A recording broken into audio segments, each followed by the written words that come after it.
Yan, may mga pulis pa dito. Ano nangyari? Nangyari dyan.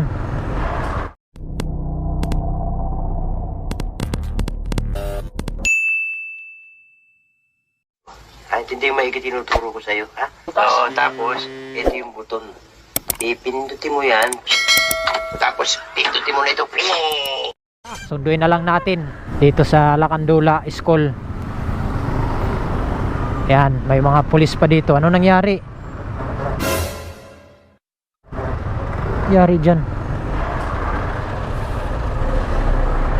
Dito lang yan sa Rahabago Police Station. Lalaki kasi ng truck na dumadaan. Ayan, dyan na yung mga oceanic, oh. Dito yung mga container pumapasok. Kaya minsan nakaka-traffic talaga to dito. Ay, laki nito. Ginusto mo yan, eh. Singit-singit na lang tayo. Nakahazard lang pala ito, eh. So wala naman palang traffic, dyan lang papasok. So ayan, tuloy na tayo. Dito pa lang tayo dito sa Rahabago Street na to. Papunta tayo sa may Lacandula, sa school ng aking daughter, no. Sunduin lang natin para hindi na siya mamasahe, kasi pag hinahatid ko lang siya sa umaga, tapos pagka uwi niya nagsa-sidecar na lang siya, eh magkano rin ang bayad nun. Kaya ngayon hindi tayo pumasok, so susunduin natin muna. Stoplight, wala pa naman number yung stoplight dito. Uy, laki nito. Mayari talaga tayo pagliko nito.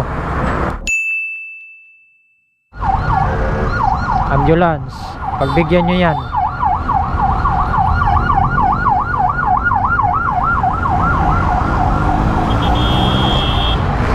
Okay, kami naman.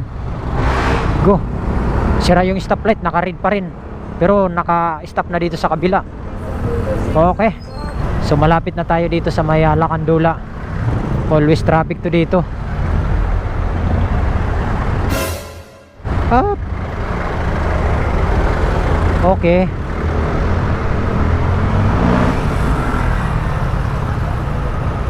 Stoplight na naman dito.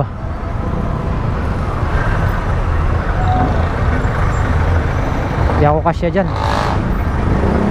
Malaki yung motor natin.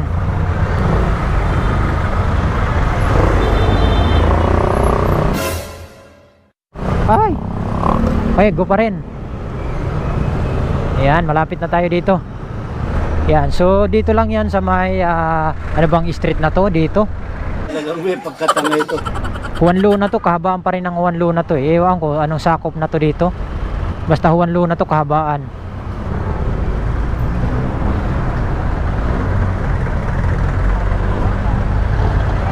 Labasan na yung mga estudyante dito. Dito tayo. Traffic.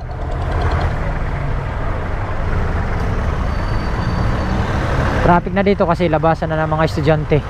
Ito na tayo sa may Lacandula School. At tingnan natin kung nasaan yung daughter natin. Nasaan kaya? Lumabas na ba? O hindi pa? Mag-aantay naman sa akin yan, kasi sinabihan ko kanina na waiting siya sa labas.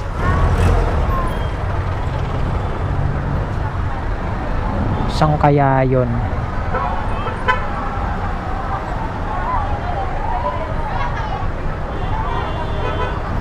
Labasan na, eh, wala pa siya.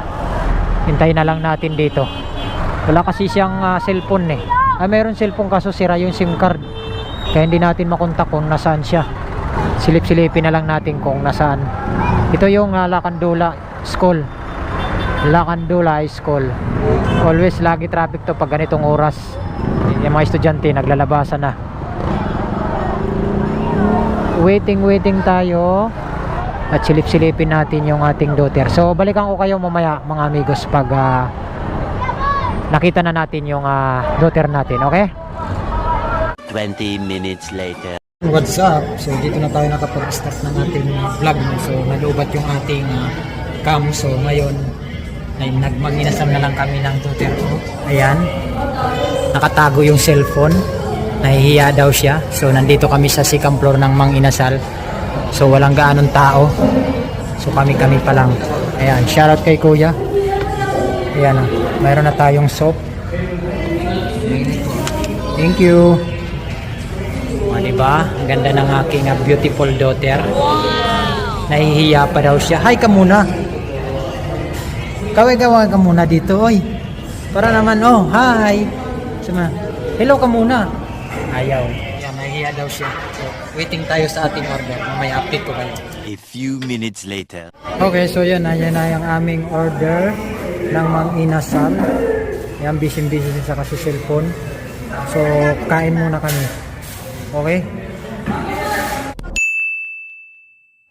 Okay, kain time sa Mang Inasal.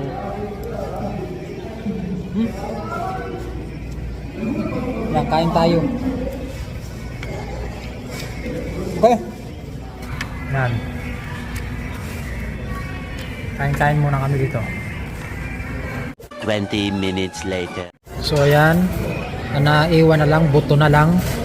Simot na yung kanin ko. Yung isa hindi pa tapos, busy pa kasi sa cellphone, no? Di ba? Okay? A few minutes later. Yan, tapos na kami kumain. So hindi na ako makakapag-vlog sa highway dahil nalubat yung aking car. So dito na tayo nakapag-start. Tapos na kami kumain. Pauwi na daw siya. Bye-bye. Okay. Simot na yung pagkain namin. Bye-bye. So, yun lang. Peace out mga amigos.